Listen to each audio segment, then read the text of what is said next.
अरे हे बंद करा उत्पात, अरे हे बंद करा उत्पात, थांबवा आपला घात, सामर्थ्याने जावं व्यर्थ काहीसा अर्थ येऊ द्या रे, हा देश माझा याचं भान जरासे राहू द्या रे, हा देश माझा याचे भान जरासे राहू द्या रे. खर तर महाराजांनी दादांना असं करायची गरज नव्हती. त्या काय माझ्या मतदारसंघात येत ना असं महाराज म्हणू शकले असते. अरे तलवारीपेक्षा तीक्ष्ण या नजरेची धार आहे, महाराष्ट्राची वाघीण तू, भवानीचा वार आहे. अरे भगव्याची रक्षणी तू, अरे भगव्याची रक्षणी तू, स्वराज्याची तू मेख आहे. दुबळी समजू नको स्वतःला, तू जिजाऊंची लेख आहे. दुबळी समजू नको स्वतःला, तू जिजाऊंची लेख आहे. खायचं प्यायचं झोपायचं आणि कोणा अडवा आली की कापायचं, बस. जे का रंजले गांजले त्यासी म्हणे जो फुले तोची साधू ओळखावा, देवते तेची जाणावा.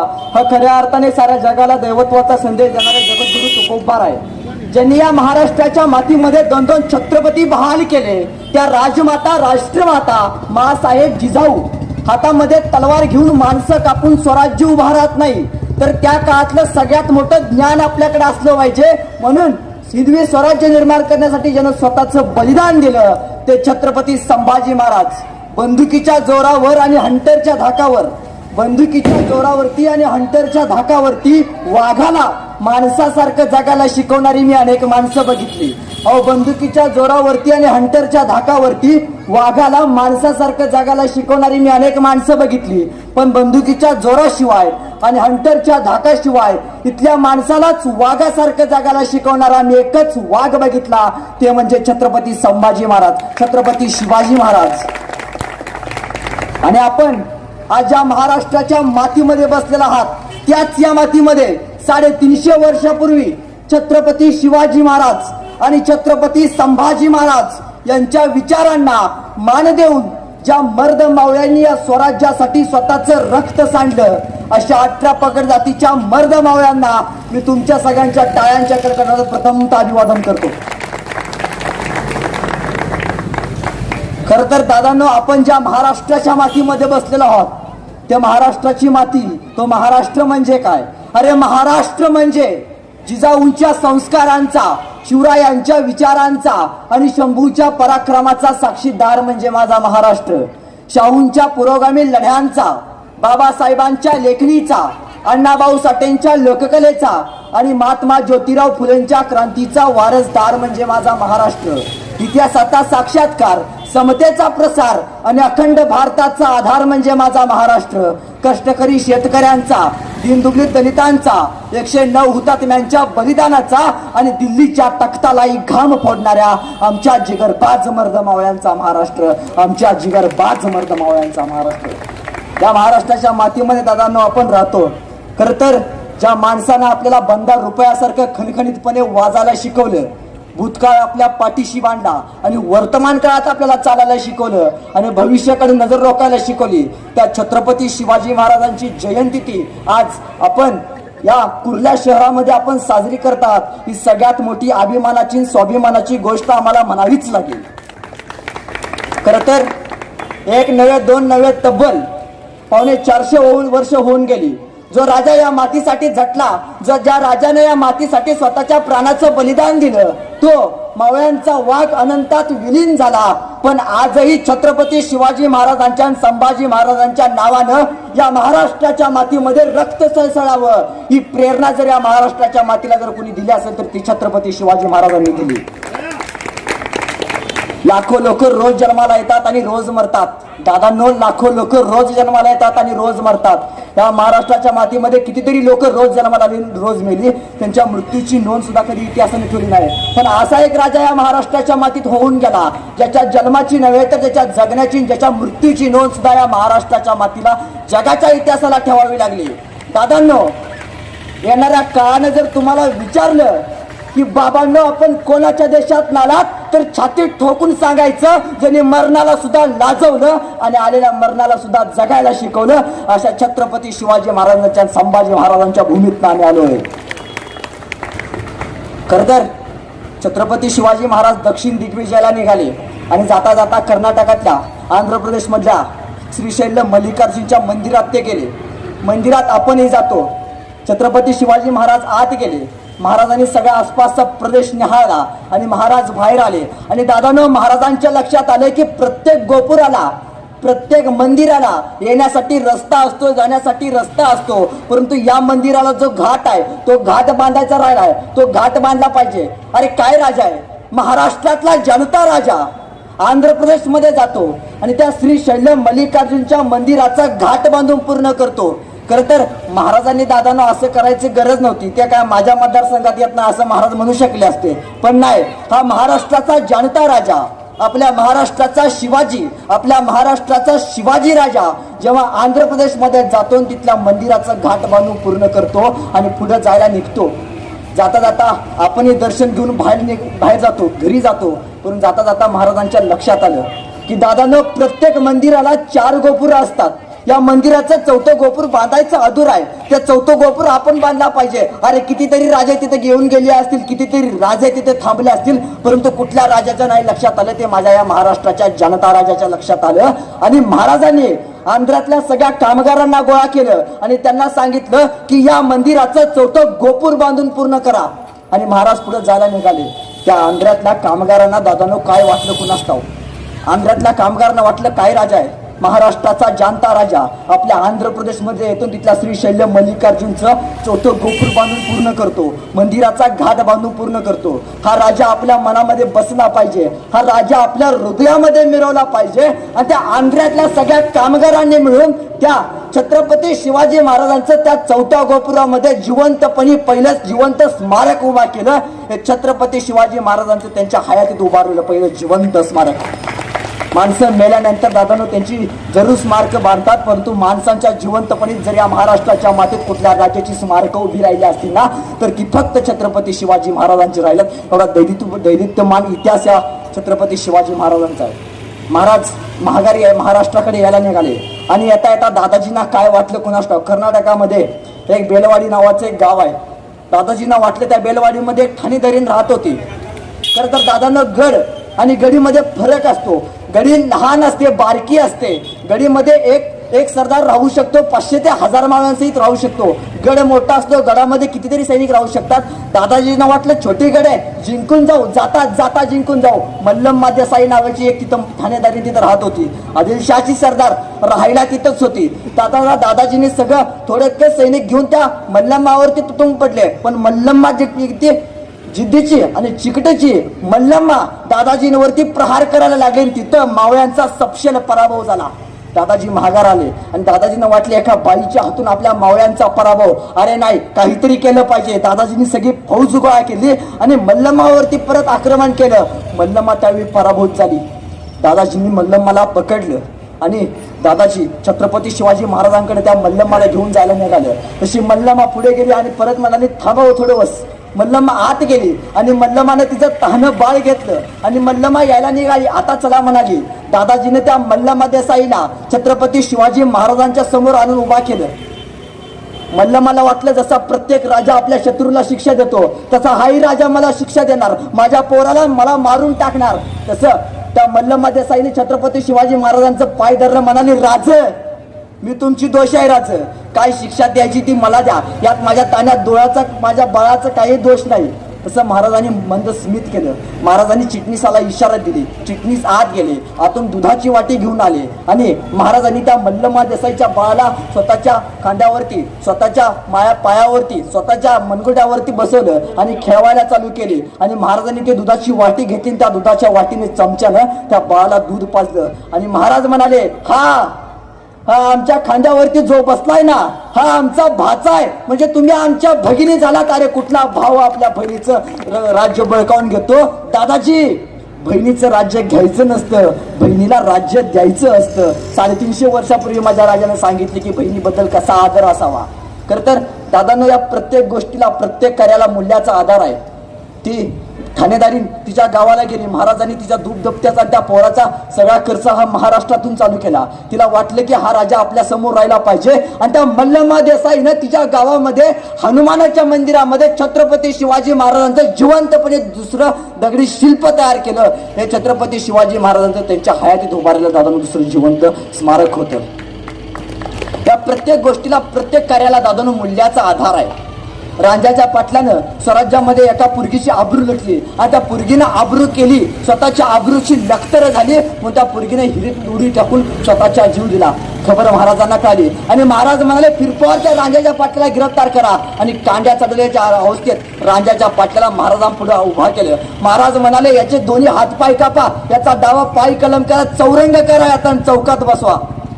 महाराजांनी आऊसाहेबांकडे बघितलं आणि आऊसाहेबांना म्हणाले आऊसाहेब दिलेली शिक्षा योग्य तरी की नाही. तसे आऊसाहेब म्हणाले अहो याचं पापक इतकं मोठं की तुम्ही याला मृत्यू दंड द्यायचा होता, तुम्ही याला चौरंग करून याला चौकात का बसवलात. तसे महाराज म्हणाला आऊसाहेब तुम्ही म्हणताय ते बरोबर आहे, याचं पापक इतकं मोठं की याला मृत्यूदंड द्यायला हवा होता, पण मासाहेब मी जर याला मृत्यूदंड दिला असता तर ह्याचा विषय इथंच संपवला असता.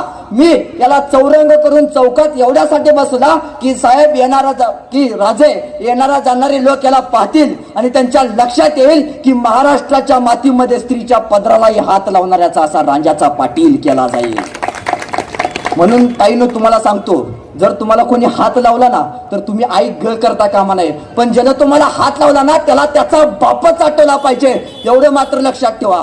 अरे तलवारीपेक्षा तीक्ष्ण या नजरेची धार आहे, अरे तलवारीपेक्षा तीक्ष्ण या नजरेची धार आहे. महाराष्ट्राची वाघीण तू, भवानीचा वार आहे. अरे भगव्याची रक्षणी तू, अरे भगव्याची रक्षणी तू, स्वराज्याची तू मेख आहे. दुबळी समजू नको स्वतःला, तू जिजाऊंची लेख आहे. दुबळी समजू नको स्वतःला, तू जिजाऊंची लेख आहे. खरं तर छत्रपती शिवाजी महाराजांचा दादानो महिलांच्या संदर्भाने खूप मोठा इतिहास आहे. छत्रपती शिवाजी महाराजांचा महिलांच्या संदर्भाने तुम्हाला सांगतो की जगाच्या पाठीवरती दादानो असा एकमेव राजा होऊन गेला की ज्या राजाच्या दरबारामध्ये एकही नृत्यांगना दादानो नाचलेली नाही. हा जगातला एकमेव राजा आहे. आमच्या छत्रपती शिवाजी महाराजांच्या आऊसाहेबांनी आमच्या मासाहेबांनी सांगितलं की स्वराज्यातली प्रत्येक मायमाऊली आपल्या घरातली मायमाऊली सारखं आहे. छत्रपती शिवाजी महाराजांनी सांगितलं की प्रत्येकाच्या घरातली मायमाऊली आदराने जगली पाहिजे. पण दादांनो त्याच महाराष्ट्रातल्या त्याच मावळ्यांनी शिवजयंतीच्या शिवपुरावरती डॉल्बी डीजे लावायला चालू केली आणि डॉल्बी डीजेवरती गाणी लावायला चालू केली. एक शिला जवान झाली, पिंकी पैसेवाली झाली, मुन्नी बदनाम झाली, आमच्याच आया बहिणींची लक्तर दादानं आपण गावच्या विषयीवरती टांगायला चालू केली. दादानं एक कवी मित्र एके ठिकाणी म्हणतो की वाईट वाटतं राजा या जगात जगावं लागतं, आपल्याच आबरूची लक्तर राजा आबरू झाकण्यासाठी मागावं लागतं. राजा आया बहिणी कुणीच राहिली नाहीत राजा इथं नाती, आया बहिणी कुणीच राहिली नाहीत राजा इथं नाती. शासन करणाऱ्या तलवारीची राजा गंजून गेले इथं पाती, आपलं ते पोरग दुसऱ्याचं ते कार्ट म्हणावं लागतं. हे वाईट वाटतं राजा या जगात जगावं लागतं, वाईट वाटते राजा या जगात जगावं लागतं. खर तर महाराजांनी राज्य उभा करायचं ठरवलं, परंतु दादानो डाव इतक्या पुरता मर्यादित नसतो. राज्य उभा करणं सोपं, राज्य टिकवणं अवघड. महाराजांनी पहिल्यांदा राज्य टिकवण्याचा विचार केला. अरे शत्रू येतील कुठून येतील, आक्रमण करतील कुठून करतील. आणि 350 वर्षापूर्वी या महाराष्ट्राच्या जनता राजाच्या लक्षात आलं की या महाराष्ट्राला धोका जमिनीवर नाही तर या महाराष्ट्राला धोका समुद्राचा मार्ग आहे. 26/11 जो तुमचा मुंबईचा हल्ला झाला तो हल्ला सुद्धा समुद्राच्या मार्गाने झाला दादानो. 350 वर्षापूर्वी माझ्या राजाचं जर कायदा तत्व न्याय तत्व जर अंमलात आणलं असता तर तो हल्ला सुद्धा आपल्याला रोखता आला असता. महाराजांच्या लक्षात आलं की आपल्याला समुद्रामार्गे हल्ला होऊ शकतो. महाराजांनी काय केलं तर दर्याला व्यसन घातली पाहिजे, लगाम घातला पाहिजे दर्याला. आणि चंद्रगुप्त मौर्यानंतर या भारतामध्ये असा एकमेव राजा होऊन गेला की ज्या राजानं पाण्यावरती तरंगणारं स्वतःचं पहिलं युद्ध नौतिक शास्त्र उभा केलं. ही छत्रपती शिवाजी महाराजांची सगळ्यात मोठी देण आहे. आजही दादानो तुम्ही कधी गुगलवरती सर्च मारा the father of Indian navy, दादानो एकच नाव येतं छत्रपती शिवाजी महाराज. छत्रपती शिवाजी महाराज नावाची ताकद आहे. महाराजांना त्यावेळी खरं जो तोफखाना होता, महाराजांकडे 5000 गलबत होती. महाराजांकडे त्यावेळी जहाजा ही इंग्रजांकडे विकत घ्यायला लागायच्या, तोफा ही डसांकडे विकत घ्यायला लागायची, दारुगोळा हा पोर्तुगीजांना विकत घ्यायला लागायचा. महाराजांना वाटायचं हे देतायत आपल्याला देतायत तोपर्यंत ठीक, परंतु यांनी देणंच बंद केलं तर जर डचांनी आपल्याला तोफा नाही दिला, पोर्तुगीजांनी आपल्याला गोळा नाही दिला, इंग्रजांनी जर आपल्याला जहाज नाही दिली तर तर पुढे काय करायचं. आणि महाराजांच्या लक्षात आलं की जी माणसं दुसऱ्याच्या खांद्यावरती उभी असतात त्या आयुष्यात कधी यशस्वी नाही होऊ शकत, परंतु जी माणसं स्वतःच्या पायावरती उभी असतात ती माणसं आयुष्यात कधीच यशस्वी झाल्याशिवाय नाही होऊ शकत. ही छत्रपती शिवाजी महाराजांनी ठरवलं. आणि महाराजांनी रत्नागिरीला जहाज बांधणीचा कारखाना चालू केला, कोकणामध्ये तोफा बांधणीचा कारखाना चालू केला आणि तुमच्या मुंबईच्या कल्याणला दारुगोळाचा कारखाना चालू केला. आता स्वराज्यासाठी लागणारे शस्त्र, स्वराज्यासाठी लागणारा दारुगोळा हा स्वराज्यात तयार व्हायला लागला. परंतु महाराजांची झाजं ही देशी बनावटीची झाजं, ही झाजं पाण्यावरती टाकली आणि त्या झाजावरती एखादी अवजड तोफ टाकली की दादांनी नियम पुढे चुकायचा, नियम पुढे चुकला की दाब मागं पडायचा, दाब मागं पडलं की जहाज पाण्यात डुबायचं आणि यात हजारो मावळ्यांचा मृत्यू व्हायचा. महाराजांच्या लक्षात आलं की नाही काहीतरी केलं पाहिजे. आणि महाराज रत्नागिरीच्या त्या जहाज बांधणीच्या कारखान्यात गेले आणि त्यांना सांगितलं की मी सांगतोय तसं तुम्ही जहाज तयार करा, मी सांगतोय तसं. महाराजांनी सांगितलं असं असं असं आणि तसं तसं तसं जहाज तयार झालं. तत्कालीन काळातलं पाण्यावरती अत्यंत वेगाने धावणारं, दाब पुढे कितीही पडला, जोर मागं पडला तरी तत्कालीन काळामध्ये पाण्यात न बुडणारं तत्कालीन काळातलं छत्रपती शिवाजी महाराजांनी जहाज तयार केलं. त्या जहाजाचं नाव महाराजांनी ठेवलं संगमरी जहाज. ही महाराजांची देण आहे. ज्या इंग्रजांकडून दादानो, ज्या इंग्रजांकडून महाराजांना जहाज विकत घ्यायला लागायची त्या इंग्रजांचं महाराजांना पत्र आलं, तुम्ही तयार केलेलं जहाज आम्हाला विकत देता का. छत्रपती शिवाजी महाराज नावाची ताकद होती. खरं तर महाराजांचं शेतकऱ्यांच्या संदर्भानं खूप मोठा इतिहास आहे. दादानं आपण म्हणतो की माझ्या बापाच्या नावावरती 100 एकर जमीन आहे, परंतु दादानं हे तुम्ही लक्षात ठेवा की तुम्हाला तुमच्या बापाला ज्या बापाने जमीन दिली ना त्या बापाचं नाव म्हणजे छत्रपती शिवाजी महाराज आहे बरं का.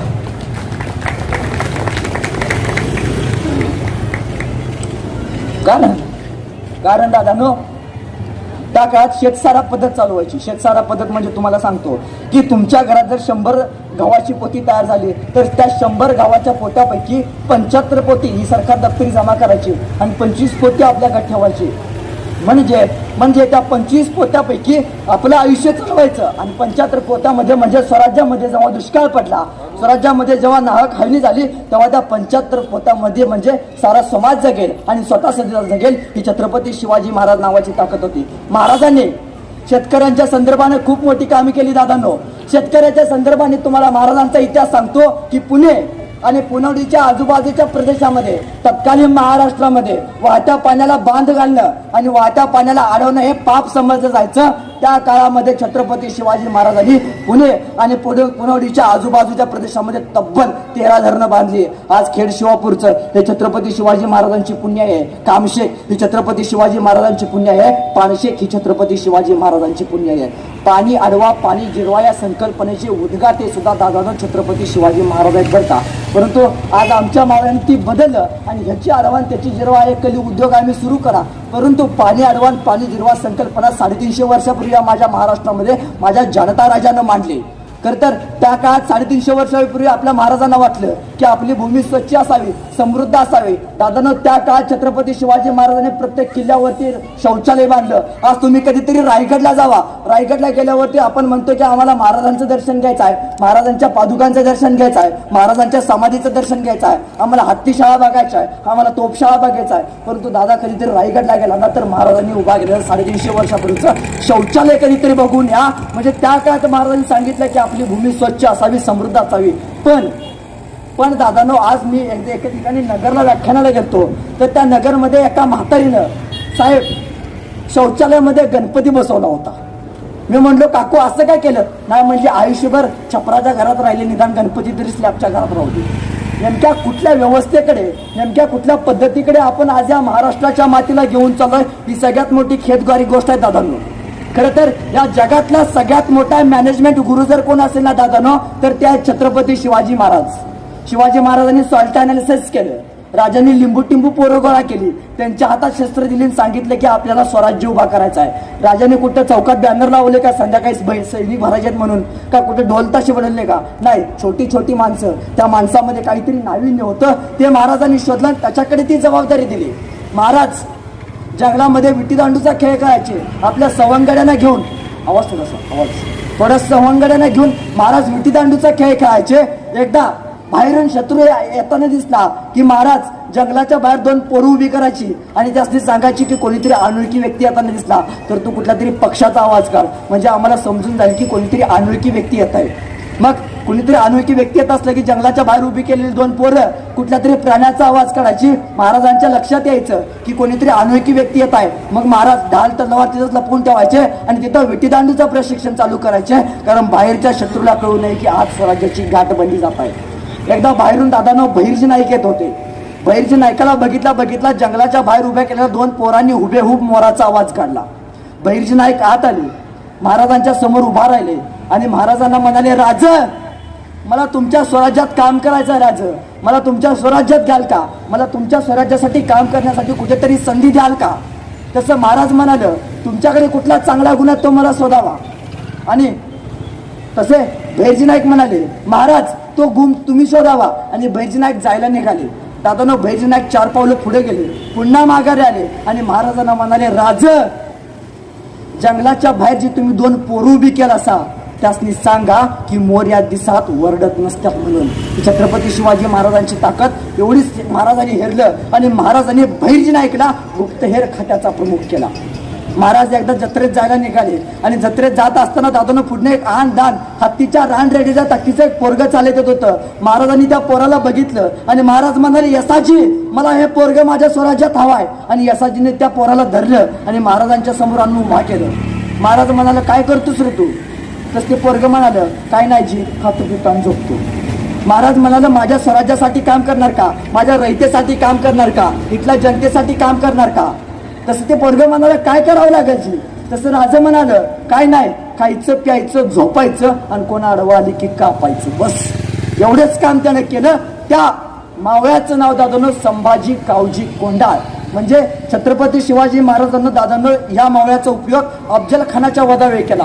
कारण दादानं अफजल खानाचं वजन पण तेवढंच होतं आणि संभाजी कावजीचं वजन पण तेवढंच होतं. म्हणजे कुस्तीत पहिलवान उतरायचं म्हटल्यावर सर एकाच वजनी गटातलं पाहिजे ते ना, कुस्ती रंगत नाही. महाराजांची बुद्धी तिथं वेध घेतली आणि त्याला महाराजांनी स्वतःचा अंगरक्षक नेमला, संभाजी कावजी कोंडाळ.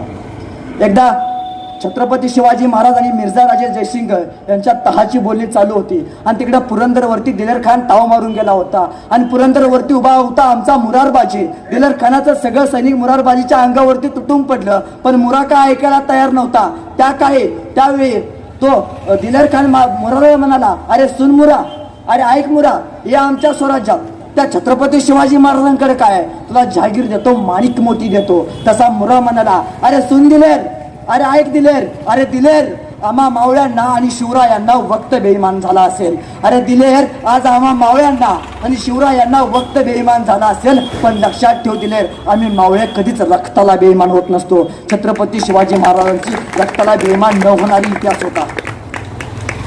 खरं तर असं बराच वेळा म्हटलं जातं की जिंकून देखील दुनिया सारी सिकंदर इथंच रडला होता. अहो जिंकून देखील दुनिया सारी सिकंदर इथंच रडला होता. लाख मोलाचा राजा माझा 5 सुलतानी 87 याच महाराष्ट्राच्या मातीत नडला होता. लाख मोलाचा राजा माझा 5 सुलतानी 87 याच महाराष्ट्राच्या मातीत नडला होता. वाजवा टाळ्या. तुम्ही टाळ्या वाजवला, परंतु मी दादानं काय म्हणलं तुम्ही ऐकलं का. असं बराच वेळा म्हटलं जातं की जिंकून देखील दुनिया सारी सिकंदर इथंच रडला होता. लाख मोलाचा राजा माझा 5 सुलतानी 87 याच महाराष्ट्राच्या मातीत नडला होता. पण दादानो छत्रपती शिवाजी महाराजांचा इतिहास हा फक्त महाराष्ट्रापुरता आहे का हो.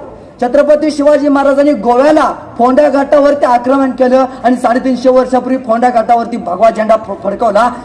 हा पहिला नमुना की छत्रपती शिवाजी महाराजांचा इतिहास हा महाराष्ट्राच्या बाहेर आहे. दुसरा नमुना, हल्ली कर्नाटकच्या तंजावर पर्यंत छत्रपती शिवाजी महाराजांचा इतिहास पोहोचला होता. म्हणजे हा दुसरा नमुना छत्रपती शिवाजी महाराजांचा इतिहास हा महाराष्ट्राच्या बाहेर गेलाय. आणि तिसरा नमुना हल्ली दादानं पाकिस्तानच्या हद्दीमध्ये येणाऱ्या कटक किल्ल्यावरती 350 वर्षापूर्वी छत्रपती शिवाजी महाराजांनी भगवा झेंडा लावला होता. ही छत्रपती शिवाजी महाराज नावाची ताकद आहे.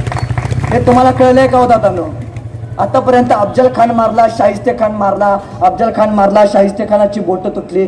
हे दादानो मी 4थीत असताना सांगत होतो, 4थीत असताना ऐकत होतो. त्याच्या पलीकडचा इतिहास तुम्हाला कधी कळलाय का. त्याच्या पलीकडचा इतिहास कधी तुम्ही जाणून घेण्याचा प्रयत्न केलाय का.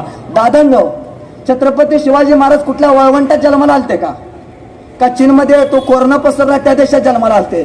छत्रपती शिवाजी महाराज जन्माला आलते भारतात आणि त्यातल्या त्यात महाराष्ट्रात.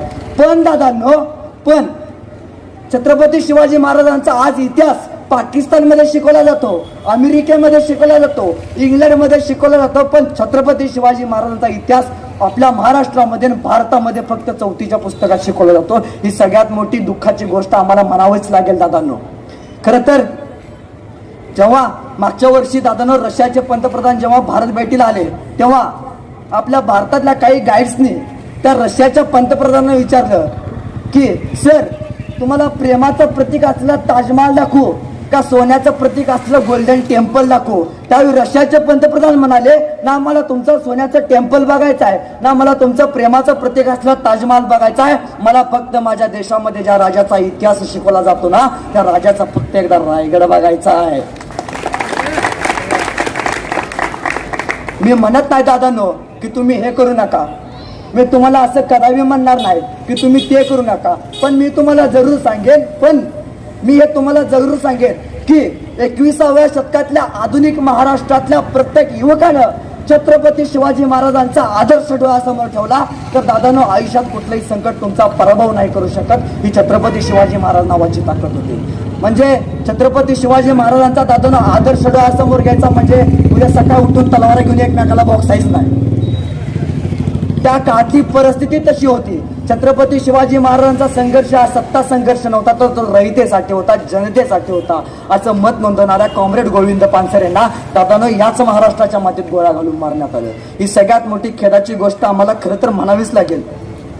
खरं तर तुम्ही ते आज गावागावामध्ये शिवजयंती साजरी करायला चालू केले, बरोबर आहे का? म्हणजे शिवजयंती आली की मराठा जातीच्या लोकांनी सांगायचं की आमची जयंती आली, डॉक्टर बाबासाहेब आंबेडकरांची जयंती आली की दलित लोकांनी सांगायचं की आमची जयंती आली, अहिल्याबाई होळकरांची जयंती आली की धनगर समाजाच्या लोकांनी सांगायची की आमची जयंती आली. अरे हे बंद करा उत्पात, अरे हे बंद करा उत्पात, थांबवा आपला घात, सामर्थ्याने जावं व्यर्थ काहीसा अर्थ येऊ द्या रे, हा देश माझा याचं भान जरासे राहू द्या रे, हा देश माझा याचे भान जरासे राहू द्या रे.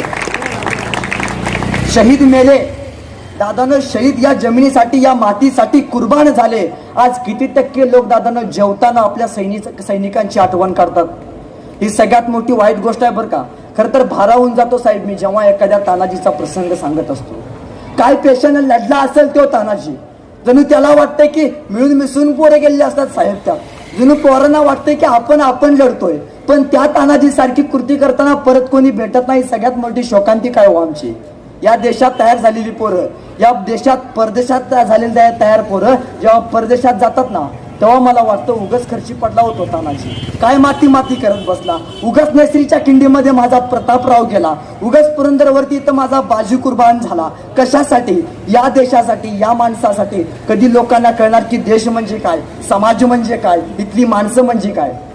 खरं तर दादांनो एके ठिकाणी एखादा भंगी संप करतो आणि गावचा नगराध्यक्ष म्हणतो काय रे, तो भंगी म्हणतो सोपं असलं तर करा ना तुम्हीच. आणि तो गावचा नगराध्यक्ष स्वतः त्या भंग्याची टोपी उचलतो आणि भंगी कामाला सुरुवात करतो. कुठलंच काम कमी दर्जाचं नसतं, कामच असतं हा संस्कार घालून देतो. कुष्ठरोगी दाराच्या बाहेर बसलेला बघतो, त्याची ती हाल अपेष्टा भेटतो. कोणी शिवून घेतला हा माणूस जवळ जातो, मी तुझ्यासाठी सारं उभा करेन, आणि तो बाबा आमटे सारं सोडून आनंद होऊन उभा करतो. किती पोरं दादा आज माझी बाबा आमटे व्हायला तयार होतील. ही सगळ्यात मोठी दुःखाची गोष्ट आम्हाला खरं तर मानावीच लागेल.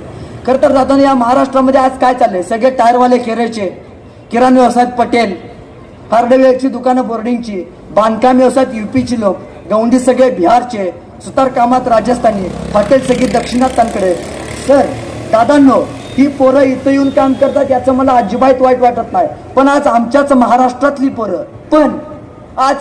महाराष्ट्रातली पोरं कॉलेजच्या कट्ट्यावरती बसायचं, पिचकारा मारायच्या नाहीतर कुठल्या तर नेत्याच्या मागे की जय म्हणत ओरडत फिरायचं. याच्या पलीकडे आज काय करतात नाहीत. बरं मागे निम्म्यानं माहीत नसते पुढे जय जयकार कोणाचा चालाय, कानावर की पडले की याने जय म्हणायचं, याच्यात अख्खं आपलं तारुण्य वाया गेलं. परंतु एखादा आदर्श डोळ्यासमोर ठेवा असं मला कधीच वाटत नाही. दादांनो या महाराष्ट्राच्या मातीचा इतिहास कुठल्या आयऱ्या गैऱ्यानं किंवा लुंग्या सुंग्याने लिहिलेला नाही बरं का. या महाराष्ट्राच्या मातीचा इतिहास दिलाय शाहिरांच्या डाफानी, घोड्यांच्या टाफानी, ढगांच्या कडकडाटानं, डोंगरांच्या हिरव्या पिवळ्या शालीनं आणि सह्याद्रीच्या नालीनं. सुखानं मरतो म्हणून घोडकिंडीची पावनखिंड करणारा बाजी प्रभू काय, मानेवरती तलवारीचं तीक्ष्ण डोकं असताना सुद्धा बचन घेतो आरुबिला डेंगे मारणारा दत्ताजी शिंदे काय, आणि महाराष्ट्रामध्ये क्रांती घडवून आणण्यासाठी स्वतःच्या जीवनाचा त्याग करणारे क्रांतीय सिंह नाना पाटील, क्रांती अग्रणी जिडबापू लाड व विस पागे काय, हा या महाराष्ट्राच्या मातीचा इतिहास आहे दादांनो. हे नेहमी लक्षात ठेवा.